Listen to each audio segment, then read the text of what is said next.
Hello everyone. So this will be the last class of unit 4, that is flow through pipes. So in last class what we have seen, हमने क्या देखा था कि what I what is the scenario when pipes are connected in series. Okay.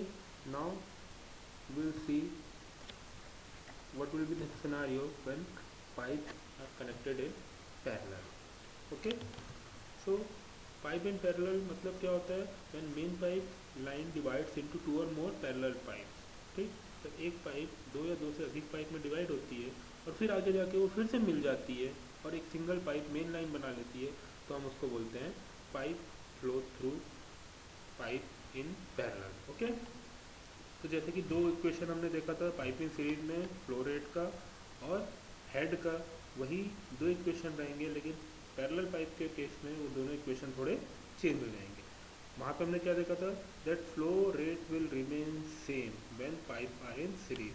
लेकिन यहाँ पे क्या है कि जो डिस्चार्ज है, जो फ्लो रेट है, it is not same in all pipe, it is divided into the number of pipe. मतलब ये फिगर दिख रहा है आप लोगों को, यहाँ पे एक मेन पाइप है, ये पॉइंट ए से ये दो पाइप में डिवाइड हुई और बी में जाके फिर से वो एक हो गई.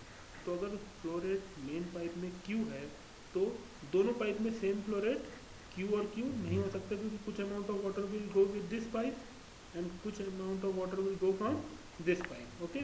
So this Q will be divided into Q1 and Q2 and we will get one equation, that is Q is equal to Q1 plus Q2. In case of pipe in series, what we were getting, Q is equal to Q1 is equal to Q2. But here the case is different. The flow rate, the amount of discharge will be divided into two different pipes. So the total discharge will be the summation of discharge of individual pipe. Okay. So one equation we get, give Q is equal to Q1 plus Q2. Again when the pipe are arranged in parallel, वहाँ पे series में क्या होता था, discharge same रहता था हर pipe में. यहाँ पे क्या रहेगा, लॉस ऑफ हेड सेम रहेगा. ठीक.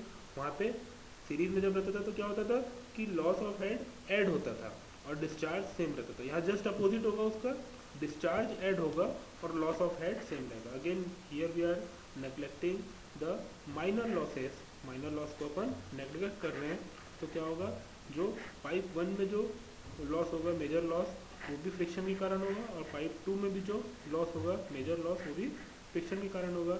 And that values are equal. Okay.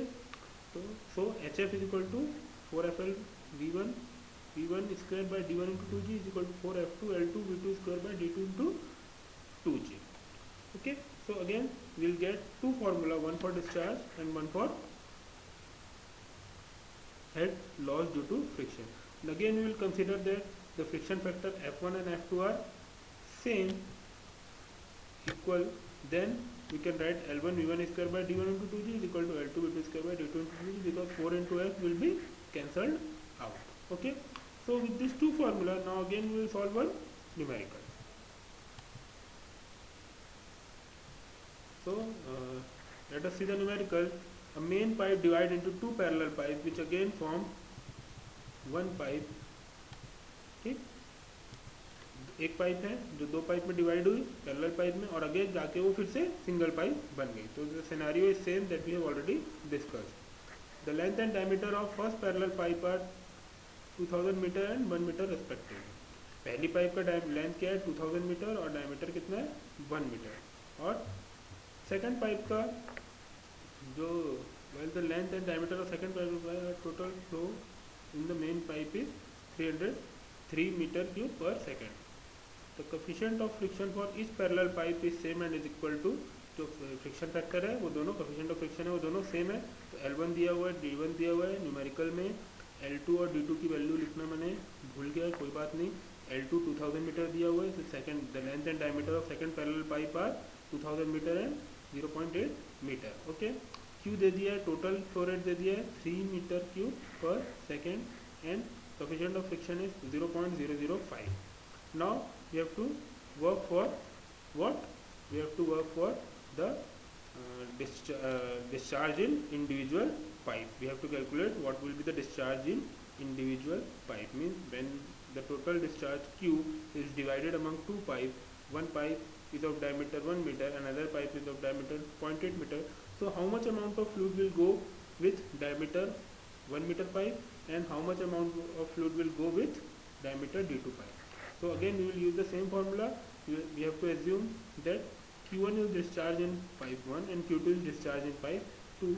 So we'll get equation 1, that is Q is equal to Q1 plus Q2, because that complete discharge is divided into two different pipes. Okay. Again for parallel pipe we know that loss of head will remain same in both the pipe. So we are writing this equation that we have already seen, and here it is given that friction factor is same for both, that is F1 is equal to F2 is equal to 0.005. So this formula will be reduced to this. Now we'll substitute the values here, that is L1, D1, L2, D2. When we'll substitute all the values, we'll get V1 in terms of V2, that is V1 is equal to V2 by 0.894. Okay, now we get V1 in terms of V2. We can calculate Q1 like pi by 4 D1 square into V1. V1 can be replaced by V2 by 0.894, so we get Q1 in form of V2. Again Q2 we know that A2 is pi by 4 D2 square. Substituting the value of D2, we will get Q2 in terms of V2, which is already there. So Q1 and Q2 both are in terms of V2. Okay. Now substitute this in equation 1. Q1 in terms of V2, Q2 in terms of V2, and Q it is given 3. So we will get one equation with one unknown. This is Q1, this is Q2, and this is total discharge Q. So we get one equation and unknown is one, that is V2. So when we solve this equation, we get V2 is equal to 2.17 meter per second, and with this relation we get V1 is equal to 2.427 meter per second. So we get Q1 and V2 both values. Now Q1 and Q2 can be related easily. Q1 is A1 V1, so A1 pi by 4 D1 square, and we will put the value of V1 here. We will get Q1 is equal to 1.906 meter cube per second, and we can calculate Q2 by two different ways, either using this formula Q2 is equal to A2 V2, or we can put the value of Q1 in equation 1. Q is 3, Q1 is 1.906, so we will get Q2.